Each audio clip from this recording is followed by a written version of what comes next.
कभी नहीं कभी नहीं कभी नहीं रे।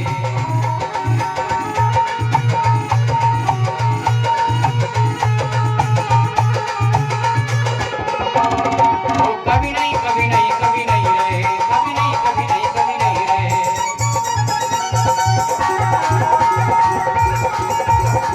जय हो।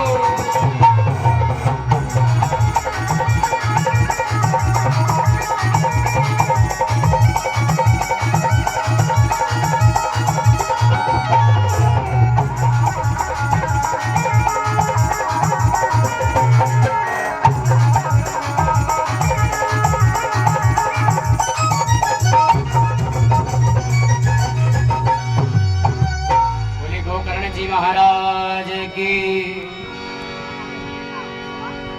गोकर्ण जी कह रहे पिताजी बीती सो बीती, बाकी उम्र संभालो तुम।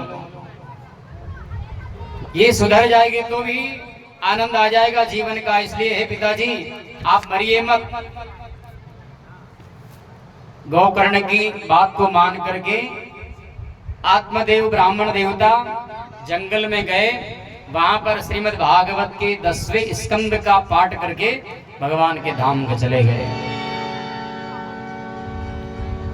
अब तो धुंधकारी और गोकर्ण बच गए। गोकर्ण जी ने विचार किया कि मैं अगर यहां रहूंगा तो भाई बड़ा दुष्ट है। 15-16 वर्ष की आयु हो गई। अब तो ये क्या मंदिरालय में नहीं मदिरालय में जाने लग गया। पैर मंदिरालय की ओर जाना चाहिए, लेकिन मंदिरालय में नहीं मदिरालय में जाएंगे।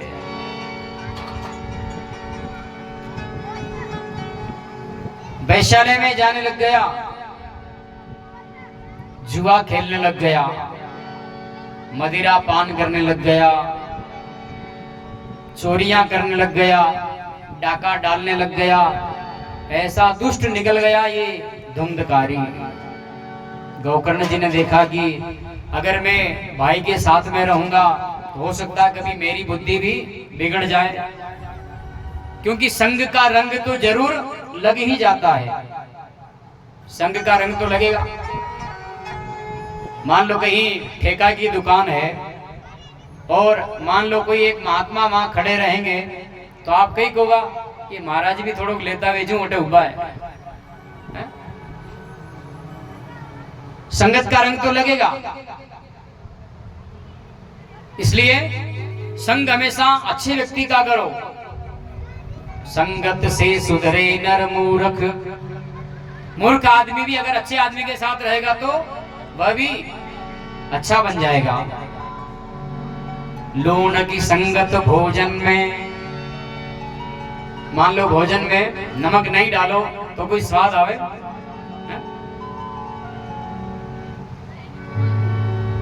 मूर्ख संगत से मूर्ख आदमी भी सुधर जाता है। दूध में अगर दही नहीं डालो तो क्या वो दही बनेगा? छाछ मत डालो, क्या वो बनेगा? नहीं बनेगा। संगत से अच्छे अच्छे आदमी जो बढ़िया होते हैं वो भी बिगड़ जाते हैं। तो गोकर्ण के मन में विचार आया कि मैं बढ़िया हूं, लेकिन इसके साथ में रहूंगा तो कभी न कभी रंग तो मेरे ऊपर भी चढ़ ही जाएगा। मान लो कोई आदमी बीड़ी पीता है और जो नहीं पीता है वो उसके साथ में रहेगा, तो लोग देखेंगे तो क्या कहेंगे? यो भी पीतो होगा बीड़ी अड़ी अड़के ला रहे। शराब पीने वाले के साथ में रहो, भले आप नहीं पीते हो, फिर भी लोग क्या कहेंगे? यो बन के काढ़ा के ला रहे नहीं, ये भी थोड़ा थोड़ा हाँ एक घूंट एक पाव लेते होगा। जो संगत से व्यक्ति बिगड़ जाता है। दुष्ट संग जनि देई विधाता। दुष्ट संग का व्यक्ति हमेशा त्यागने योग्य है। बलु बरवास नरक करताता, दुष्ट संग जनि देई विधाता। गोस्वामी जी ने लिखा सुंदरकांड में, चाहे नरक में वास दे देना, चाहे जहर हलाहल पी लेना, कान में कान खजूरे को डाल करके रख लेना, सांप के मुख में अंगुली दे देना, बिच्छू के डंक सहन कर लेना, इतना सब कुछ कर लेना, लेकिन दुष्ट का संग सिंहन के वन में बस ये चाहे जहर हलाहल पी लीजे, कान खजूरे को कान में डाल के सांपन के मुख उंगली दीजे, इतना सब कुछ कीजे रघुनंदन, पर दुष्ट संग कभी मत दीजे। ये सब कर लेना, लेकिन दुष्ट व्यक्ति के साथ में कभी रहना मत, संग का रंग लग जाता है। इसलिए आज गौकर्ण जी ने विचार कर लिया क्या करना यहाँ रह करके, चलो अपने तो। अब गौकर्ण जी यात्रा करने के लिए निकल पड़े। अब तो दोनों माँ बेटे रह गए, धुंधली धुंधकारी। अब धुंधकारी ने कहा, ला मैया तेरे पास कितना पैसा है? माँ ने पैसा दे दिया, ले जा बेटा, ले जा बेटा। देखो, व्यक्ति को, बेटे को बिगाड़ने में सबसे पहला हाथ किसका होता है? माँ का ही होता है। माँ चाहे तो बेटे को राम बना दे, और माँ चाहे तो बेटे को रावण भी, माँ चाहे तो बेटे को कृष्ण बना दे, और माँ चाहे तो बेटे को कंस भी बना दे। सबसे प्रथम गुरु बालक की होती है माँ। माँ ही तो सिखाती है, बेटा ये तेरे काका है, ये तेरे बाबा है, ये तेरी बुआ है, ये तेरे पापा है, सिखाती भाई। चाहे तो राम बना दे, चाहे तो रावण बना दे, माँ ने तो उसकी जो है बिगाड़ने के लिए पक्ष लिया। जब 5 साल का था, पट्टी चुरा करके लाया, कलम चुरा करके लाया, तो माँ ने कहा, बेटा रख ले, तेरे काम आएगी। नहीं तो उसी दिन एक थप्पड़ लगाती, जा दे करके वापस आ, तो शायद ये चोर नहीं बनता। ये माँ की हिम्मत भरनी, माँ तो हिम्मत कभी नहीं भरनी। हाँ, खाने पीने का लाड़ हो, प्यार हो, लेकिन अगर गलत काम है तो उसको तुरंत डांटो, फटकारो उसे। राम उसको बनाने की कोशिश करो, नहीं तो रावण बनेगा और पूरी लंका का सर्वनाश करा देगा।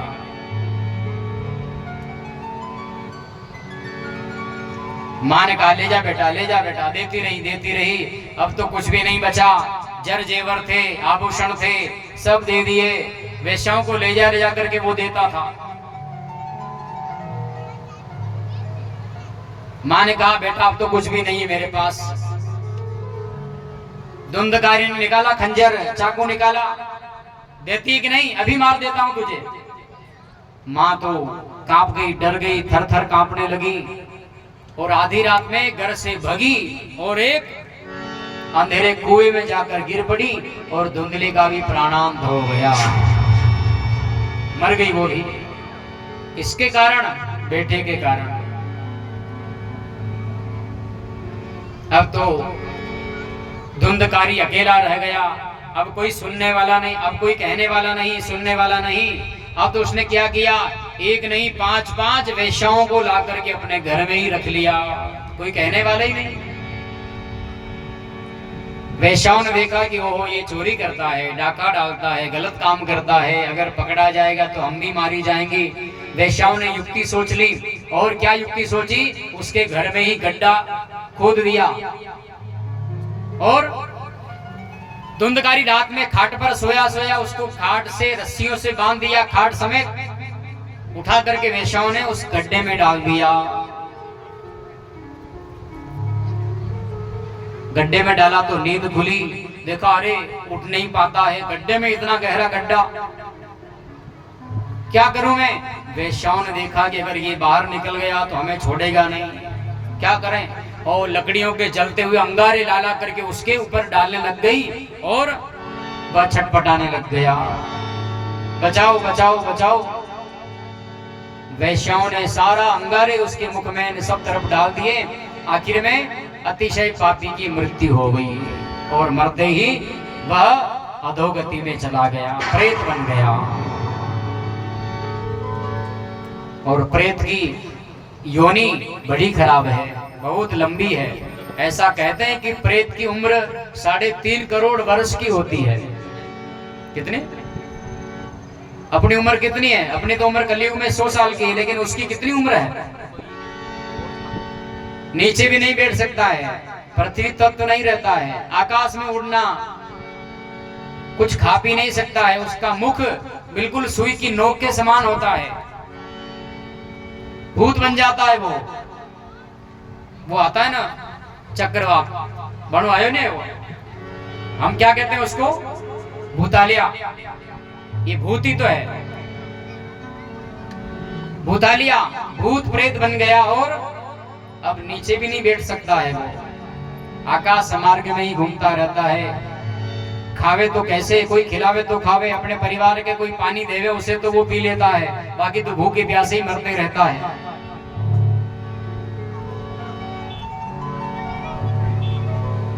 प्रेत बन गया। वेश्याएं सारा धन लेकर के भाग गई। इधर गोकर्ण जी यात्रा कर रहे, यात्रा करते करते उनको भी पता लगा कि पिताजी तो चले ही गए थे मेरे सामने, भगवान के धाम चले गए होंगे, माँ भी मर गई है मेरी, और भाई भी क्या मालूम मर गया होगा। तो यात्रा करते करते, सब तरफ यात्रा करते करते हरिद्वार में गंगा मैया में पिंड प्रदान किया, बद्रीनाथ धाम में जाकर के ब्रह्म का पालन किया, और गया जी में जाकर के श्राद्ध किया। गया जी में जाकर के पिंड प्रदान किया। गया श्राद्ध बड़ा श्राद्ध कहा गया है। गया जी में श्राद्ध करने के बाद में फिर धूप ध्यान करने की भी आवश्यकता नहीं है, अंतिम श्राद्ध गया जी में होता है।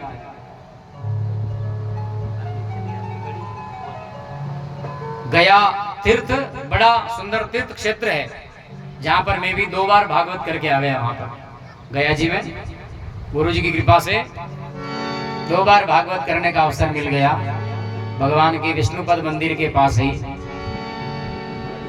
तो बड़ा सुंदर तीर्थ क्षेत्र है। गया श्राद्ध में उन्होंने जाकर के पिंडदान आदि किया और फिर वापस अपने नगर में आए गोकर्ण जी महाराज। और जब आए तो लोगों ने देखा हो गोकर्ण जी आ गए, गोकर्ण जी आ गए, स्वागत करने लग गए, प्रणाम करने लग गए, क्योंकि पंडित ज्ञानी गुणीजन है और भगवान सूर्य के उपासक है, गायत्री माता की उपासक हैं। दिन भर निकल गया मिलने जुलने में, और जब रात्रि में गोकर्ण जी सोने लगे तो वही आ गया। कौन? धुंधकारी। धुंधकारी आया तो कैसे आया? कभी बकरे की आवाज, कभी चिघाड़ता है, कभी बवंडर बन करके आया, कभी चक्रवात हवा के रूप में आया।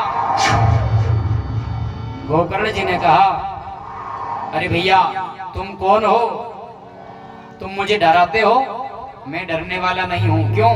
क्योंकि मैं तो भगवान सूर्य का उपासक हूं, मां गायत्री का उपासक हूं। तुम कौन हो? लेकिन आवाज नहीं आती। एक भूत की तरह सामने लिंगाकार नजर आया। उसने देखा, अरे ये कौन है भाई? तुरंत गोकर्ण जी ने हाथ में जल लिया, अभिमंत्रित किया और उस के ऊपर फेंक दिया, और जल फेंकते ही उसकी बोलने की क्षमता हो गई और वह बोलने लग गया। अरे भैया आपने मुझे नहीं पहचाना? गोकर्ण ने कहा, अरे भाई तुम कौन हो? मैं तुम्हें नहीं जानता ही नहीं, तुम कौन हो? तो उस धुंधकारी ने कहा, अहम भ्राता त्वदीयोऽस्मि धुंधकारीति नामतः स्वकीयेनैव दोषेण ब्रह्मत्वं नाशितं मया। क्या कहा? अहम भ्राता, अरे भैया मैं तुम्हारा भाई हूं, मैं तुम्हारा भाई हूं, धुंधकारी मेरा नाम है, और मेरे ही कर्म के कारण मैं अधोगति में चला गया। मेरा ब्राह्मण तत्व जो है मेरे अंदर वो नष्ट हो गया, ब्रह्मत्व नष्ट हो गया और मैं प्रेत बन गया। भैया ये प्रेत योनि बड़ी लंबी चौड़ी है और मुझे वेश्याओं ने तड़पा तड़पा करके मार डाला था। हे भगवान, हे भैया मेरे अवगुण इतने हैं, मेरे दुष्कर्म इतने मैंने किए, पाप इतने किए कि मैं गिनती भी नहीं कर सकता हूं, इतने मैंने पाप कर लिए। और वैश्याओं ने मुझे मार करके गड्ढे में गाड़ दिया, मैं अधोगति में चला गया। हे भैया, इस प्रेत योनि से मुझे छुड़ाओ, कोई उपाय बताओ। तो गोकर्ण जी ने कहा ठीक है भैया, तुम्हारी मुक्ति का उपाय मैं प्रातःकाल सूर्य भगवान से पूछूंगा। रात्रि विश्राम किया, प्रातःकाल होते ही भगवान सूर्य को अर्घ्य देने लग गए। भगवान सूर्य को एक लोटे जल से ही सूर्य भगवान प्रसन्न हो जाते हैं। जैसे एक लोटा जल से भगवान शिव जी प्रसन्न होते हैं, वैसे सूर्य भगवान को भी एक लोटा जल से वो भी प्रसन्न हो जाते हैं। जल में लाल पुष्प हो या लाल कुमकुम डाल करके सूर्य भगवान को अर्घ्य देंगे तो हमारे वंश में कोई अंधा व्यक्ति नहीं होगा, ऐसा विधान है। सूर्य भगवान को जल चढ़ाने से बोले सूर्य भगवान अपने वंश में किसी व्यक्ति को अंधा नहीं करेंगे, अंधा व्यक्ति कोई पैदा ही नहीं होगा। तो सूर्य भगवान को जल चढ़ाया, फिर सूर्य भगवान से गोकर्ण जी ने प्रार्थना करी, भगवान नारायण की स्तुति करी है। तुभ्ये नमो, तुभ्यं नमो जगत साक्षिन्, ब्रूहि मे मुक्ति हेतुकम्। त्रय छुत्वा दूरतः सूर्यः स्फुटितमित्यभ्यभाषत। आकृष्णेन रजसा वर्तमानो निवेशयन्नमृतं च हिरण्ययेन सविता रथेन देवो जाति भुवनानि पश्यन्नः।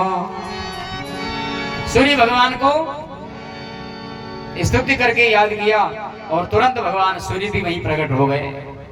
कहो वत्स, आज तुमने मेरी बड़ी स्तुति करी, मुझे क्यों याद किया? गोकर्ण जी ने भगवान को प्रणाम किया, सूर्य भगवान को कहा, हे भगवान, आप तो संसार को उजाला करने वाले हो, सबको प्रकाश में लाने वाले हो, संसार के साक्षी आप ही हो। हे भगवान, मैं आपको प्रणाम करता हूँ, नमस्कार करता हूँ, वंदन करता हूँ आपको। क्या चाहिए बोलो? गोकर्ण जी ने कहा, हे भगवान, मेरा एक भाई था धुंधकारी, वह अधोगति में चला गया, प्रेत बन गया, उसकी प्रेत बाधा कैसे दूर हो, ऐसा कोई उपाय? तो सूर्य नारायण भगवान ने कहा कि अरे गोकर्ण, तुम्हारे भाई की मुक्ति के लिए एक उपाय है, वो है श्रीमद् भागवतान मुक्ति सप्ताह वाचनम गुरु। क्या कहा? तुम्हारे भाई की मुक्ति के लिए एक उपाय है, वो उपाय है भगवान सूर्य कह रहे हैं कि श्रीमद् भागवत कथा उसे सुनाओ, श्रीमद् भागवत से ही उसकी मुक्ति हो जाएगी। बस ये वचन कह करके सूर्य भगवान तो अंतर ध्यान हो गए। तुम भागवत यज्ञ करो, सप्ताह 7 दिन तक उसे कथा सुनाओ, ऐसा कह करके सूर्य भगवान अंतर ध्यान हुए। गोकर्ण जी ने अपने भाई के उद्धार के लिए तुरंत गांव के बाहर ही सुंदर एक पेड़, बड़ के पेड़ के नीचे सुंदर व्यासपीठ बनाई। सब लोगों से कहा कि चलिए चलिए आइए और मैं भागवत कथा सुनाता हूँ। अब धुंधकारी जैसी कथा प्रारंभ होने वाली तो धुंधकारी भी आ गया हवा के बवंडर के रूप में। मैं कहाँ बैठूं भैया, धरती पर बैठने का अधिकार नहीं है। तो क्या हुआ, एक 7 गांठ का बांस गोकर्ण जी ने जो सुंदर व्यासपीठ बनाई, वहीं पर एक बांस लगा दिया। ये 7 गांठ वाला बांस जो है, इसमें आकर के तुम बैठ जाओ। बस वो प्रेत इसके अंदर आकर के बैठ गया। कथा प्रारंभ हुई, कथा चली सुबह प्रातः 1.5 घड़ी के बाद में, यानी 39-40 मिनट के बाद सूर्य उदय होती कथा शुरू हुई। बीच में 39 मिनट का रेस्ट हो गया, छुट्टी हुई और फिर शाम तक कथा चली। तो सूर्य उदय से सूर्यास्त के पहले 39 मिनट तक, यानी कथा चली उनकी लगभग 10 घंटे। गोकर्ण जी ने कथा सुनाई कितने घंटे? 10 घंटे तक। भाई 39 मिनट निकालो, फिर 39, फिर 39, ये 40 ही मान लो, तो 4 × 12, 2 घंटे। 2 घंटे विश्राम का, बाकी कथा हुई 10 घंटे तक। और आपने कथा वेवे कतरा घंटा में अपने आजकल तो कथा वक्ता कहते हैं छपाते 12 से 3 कि 2-3 घंटा में कथा होगी। 10 घंटे कथा चली थी लगभग, लेकिन आपने तो 4 घंटा है, 4 घंटा में 2 घंटा तो महाराज आज आया है कथा जमेगा काले चालांगान काले मान लो कटी बेजी सीताराम दे गया तो और बेजी के जानो बटे हैं, कोई भरोसा थोड़ी है जिंदगी को। तो इस प्रकार कथा चली और एक दिन जैसे ही कथा विश्राम हुई 7 गांठ वाला बांस एक गठान उसकी फूटी। लोगों ने देखा अरे फट की आवाज कहां से आई, अरे बांस फट गया। दूसरा दिन हुआ, फिर दूसरे दिन भी वही गांठ फटी। तीसरे दिन ऐसे करते करते 7 दिन में पूरा वो 7 गांठ का बांस फट गया और उसमें से दिव्य रूप धरो बड़ा सुंदर एक देवता के समान पुरुष प्रकट हो गया। बोली भागवत भगवान की। देवता के समान दिव्य पुरुष प्रकट हो गया। उसके लिए आकाश से विमान आ गया लेने के लिए उसको। लोगों ने, गांव के लोगों ने कहा अच्छा इस गोकर्ण ने तो अपने भाई धुंधकारी का उद्धार करने के लिए कथा सुनाई, इसके लिए तो बेवान आ गया और हमारे लिए क्यों नहीं आया बताओ। तो गोकर्ण जी ने कहा कि तुमने कथा सुनी है लेकिन एकाग्र चित्त से नहीं। जैसे इसने कथा सुनी इसके लिए विमान आया तो तुम भी इसी प्रकार कथा सुनोगे एकाग्र चित्त भाव से एक आसन पर बैठ करके, तो तुम्हारे लिए भी विमान आएगा। कहा ठीक है पुनः हम कथा करेंगे। उसी समय जो दिव्य पुरुष प्रकट हुआ उसने भाई गोकर्ण जी को प्रणाम किया, भागवत को प्रणाम किया और विमान में बैठा और कहा कि धन्य है भागवती वार्ता प्रेत पीड़ा विनाशिनी। इसने प्रेत पीड़ा को दूर किया है। ऐसे जय हो कहते हुए विमान में बैठा और धीरे धीरे विमान आकाश में उड़ करके गोलोक धाम में जाकर के विश्राम हो गया। बोली भागवत भगवान की। धुंधकारी का मोक्ष हो गया।